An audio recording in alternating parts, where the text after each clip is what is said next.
ክብራትና ክብራን የኢፌዴሪ ፌዴሬሽን ምክር ቤት ዩቲዩብ ገጽ ተከታታዮች እንደምን ቆያችሁ? በዛሬው ቆይታችን ኢትዮጵያ ብሔሮች ብሔረሰቦችና ሕዝቦች ቀን በዓልን አስመልክቶ አጭር ቆይታ እናደርጋለን። እስከ ፕሮግራሙ ፍጻሜ አብራችሁን ቆዩ።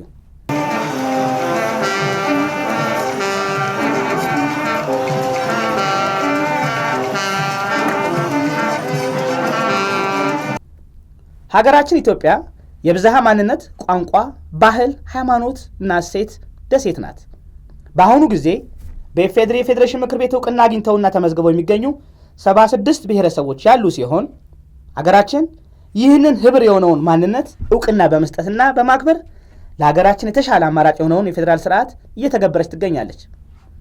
የሁሉም ብሔሮች ብሔረሰቦችና ህዝቦች ቤት የሆነው የኢፌዴሪ ፌዴሬሽን ምክር ቤት በህገ መንግስቱ አንቀጽ 62 የተሰጠውን ስልጣንና ተግባራት ከመተግበር አንጻር ሁሉም የኢትዮጵያ ብሔሮች ብሔረሰቦችና ህዝቦች የራሳቸውን ማንነት፣ ቋንቋ፣ ባህልና እሴት የሚያሳድጉበትን ምቹ መደላደሎችን እየፈጠረ ይገኛል።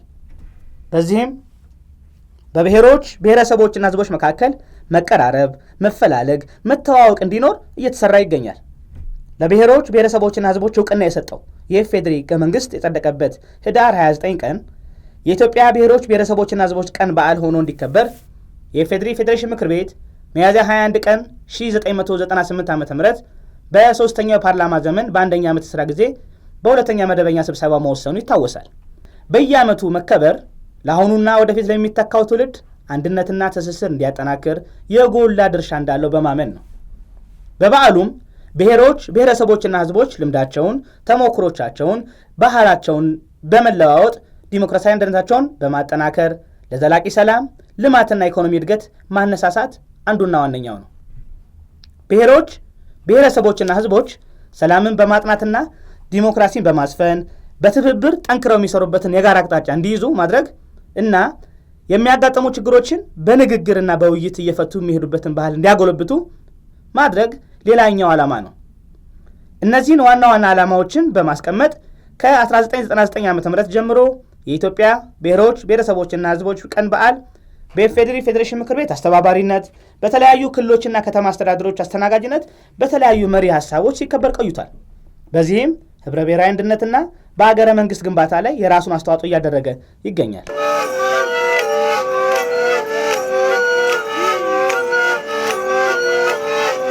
በኢፌዴሪ ፌዴሬሽን ምክር ቤት አስተባባሪነትና በክልሎችና ከተማ አስተዳደሮች አስተናጋጅነት በዓሉ መከበሩ ከፍተኛ ውጤት እንዲመዘገቡ ምክንያት ሆኗል። በተለይም ሀገራዊ ለውጡን ተከትሎ በተከበሩ በዓላት በህዝቦች ለረጅም ዘመናት ይዘውት የቆዩትን አብሮነትና ወንድማማችነት እንዲያጠናክሩ፣ ከልዩነት ይልቅ አንድነት እንዲያጸኑ፣ አስተናጋጅ ክልሎች ከፍተኛ የሆነ የገጽታ ግንባታና የኢኮኖሚ መነቃቃት እንዲፈጥሩ በህገ መንግስቱ በፌዴራል ስርዓቱ ዙሪያ ግንዛቤ እንዲያጎለብቱ ሰፋፊ ስራዎች ተሰርተዋል። በዚህም ትርጉም ያለው ውጤት ተገኝቷል ተብሎ ይታሰባል። የተከበራችሁ እንግዶች፣ ክቡራትና ክቡራን፣ ኢትዮጵያ የሁሉም ብሔሮች ብሔረሰቦችና ህዝቦች የጋራ መሆኗ የማይካድ ሀቅ፣ የማይፋቅ እውነት ነው። እንግዲህ አንዱ ልጅ ሌላኛው የእንጀራ ልጅ የሚሆንበት ስርዓት አይኖርም፣ ወደፊትም አይመጣም። በመሆኑም ፍትሃዊ ተጠቃሚነትና የጋራ ውሳኔ ሰጭነትን እያረጋገጥን የዜጎችን ህብረ ብሔራዊ አንድነት ማጠናከር ይኖርብናል።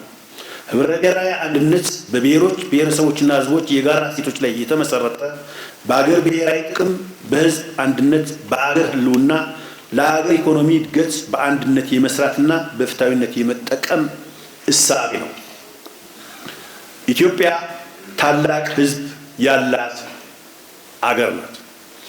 ትልቅም አገር ናት።